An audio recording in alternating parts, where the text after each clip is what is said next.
যে মানুষটি একসময় বাংলাদেশের সবচেয়ে ক্ষমতাধর পুলিশ কর্মকর্তাদের একজন ছিলেন, তার যাত্রা থেমে গেল একটি ক্যামেরার সামনে। আর সেই ক্যামেরা ছিল কৃত্রিম বুদ্ধিমত্তার এআই। লন্ডন থেকে এশিয়ার একটি দেশের উদ্দেশ্যে রওনা হয়েছিলেন সাবেক আইজিপি বেনজির আহমেদ। মাঝপথে দুবাই ছিল ট্রানজিট, কিন্তু সেই ট্রানজিটই হয়ে যায় তার শেষ গন্তব্য। দুবাই আন্তর্জাতিক বিমানবন্দরের অত্যাধুনিক এআই ফেস রিকগনিশন ক্যামেরা তার মুখ শনাক্ত করে।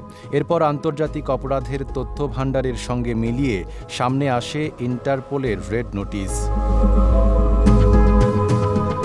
কিছুক্ষণের মধ্যেই নড়ে চড়ে বসে দুবাই পুলিশের ইন্টারপোল সমন্বয় শাখা। পরে তাকে আটক এবং আনুষ্ঠানিকভাবে গ্রেপ্তার করা হয়। RICL TMX, যুগের পর যুগ স্থাপনা থাকে মজবুত।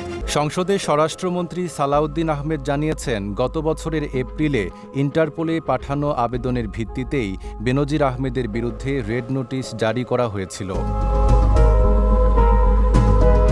একসময় তিনি ছিলেন পুলিশের মহাপরিদর্শক, র্যাবের মহাপরিচালক এবং ঢাকা মহানগর পুলিশের কমিশনার। কিন্তু পরবর্তীতে তার বিপুল সম্পদ, অর্থ পাচার এবং দুর্নীতির অভিযোগ নিয়ে শুরু হয় তদন্ত।